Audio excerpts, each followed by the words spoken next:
अस्सलामुअलैकुम दोस्तों, उम्मीद करते हैं आप खैरियत वाफियत से होंगे।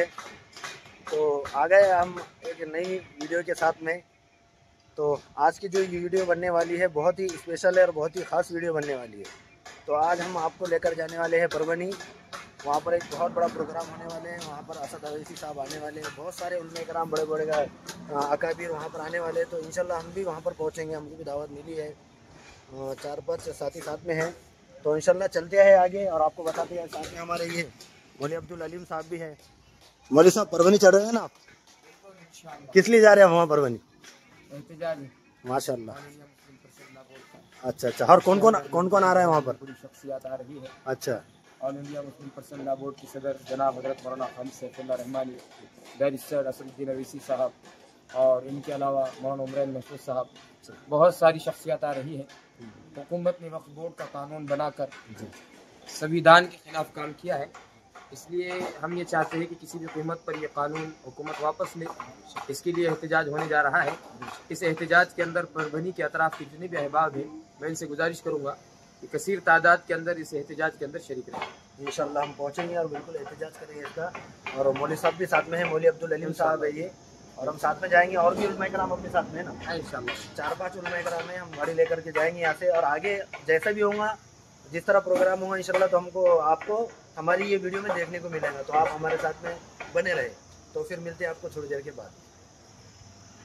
पार्लियामेंट में बीजेपी के 300 एमपियों के सामने कहा कि ये काला कानून है, मैं इस काले कानून को फाड़ता हूं, हम इसको मुस्तरद करते हैं।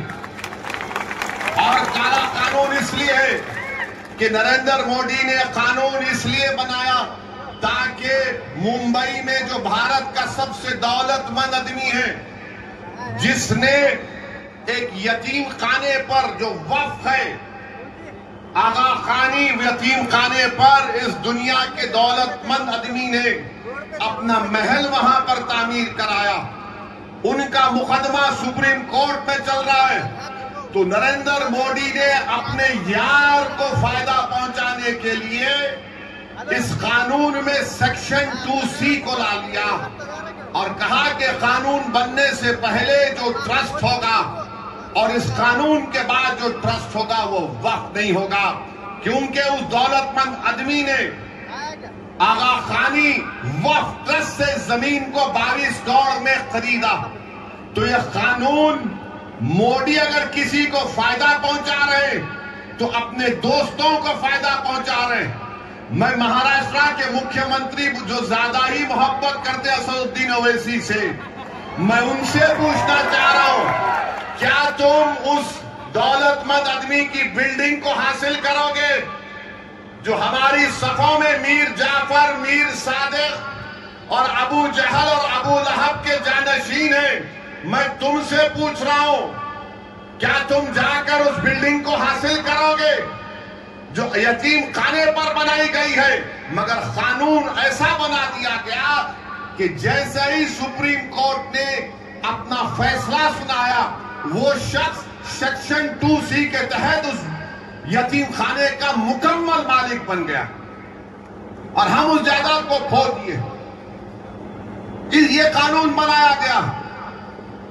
ये बार बार बीजेपी के लोग बोलते हैं नहीं नहीं कब्जे हो गए।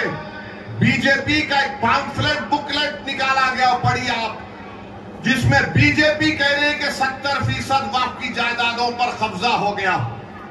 चलिए, जब कब्जा हो गया तो आप लिमिटेशन का कानून क्यों इस्तेमाल कर रहे हैं? जो 12 साल से अल्लाह जिस चीज का मालिक है वहां पर काबिज है, तो मोदी कह रहे हैं कि तू आज से मालिक बन गया।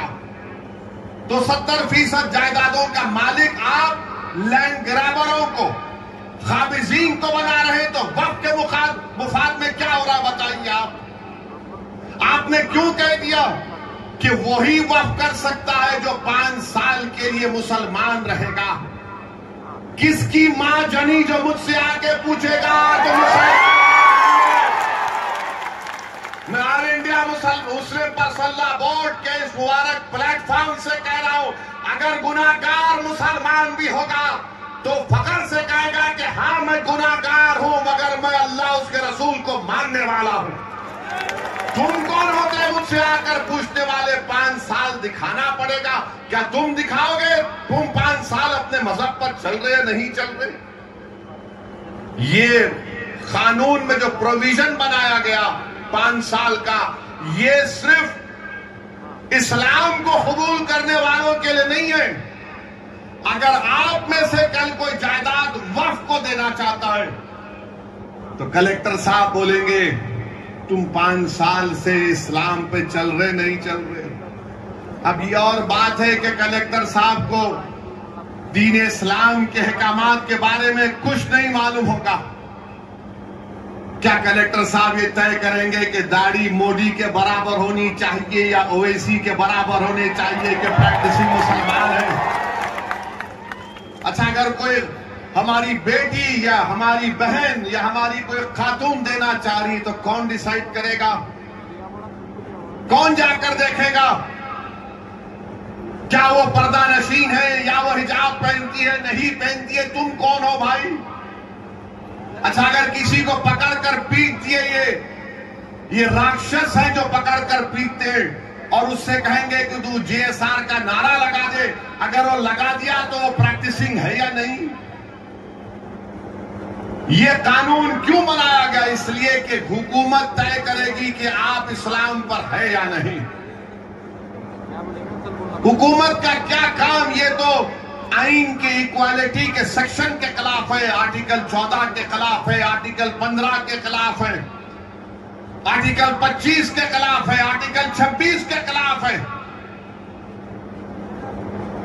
एक मुसलमान किसी दूसरे धर्म को अपनी जायदाद दे सकता है, मगर दूसरा धर्म का आदमी मुसलमान को नहीं दे सकता। और मुसलमान अगर 5 साल तक किसी को दे सकता है, मगर 5 साल के बाद अगर मोदी जी बोलेंगे हाँ तुमने मेरी चाय पी, मैं तुमको मुसलमान बोलता हूं, तो जब दे सकते हैं आप बताइए कैसा कानून है ये? सेक्शन 3D बना दिए। जितने आसार खदीमा के तहत मसाजिद हैं, दरगाहें हैं, खानखाएं हैं, इमाम बाड़े हैं, कानून ये कह रहा है कि वक्फ नहीं है वो, तो क्या आप छीन नहीं रहे? आप तो छीन रहे। ASI कब आया? ASI 110 साल पहले आया होगा। मस्जिद कब थी? दरगाह कब थी? खानकाह कब थी? इमाम बाड़े कब थे? 300 साल 200 साल से। सेक्शन आप लगा दिए कि उसको कागज दिखाना पड़ेगा, मिल्कियत का कागज दिखाना पड़ेगा। अगर कागज नहीं है तो आपको बोलना पड़ेगा कौन उसको बनाया था।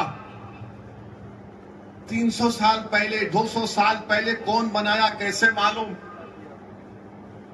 मोदी जी, अगर हमको इल्मे जफर आ जाता तो हम पूछ के बोलते रोहों से आप बनाई थे क्या, बोलो हमारे को। अब नहीं मालूम, उमरैन साहब को आता होगा इल्मे जफर, मैं तो गुनाह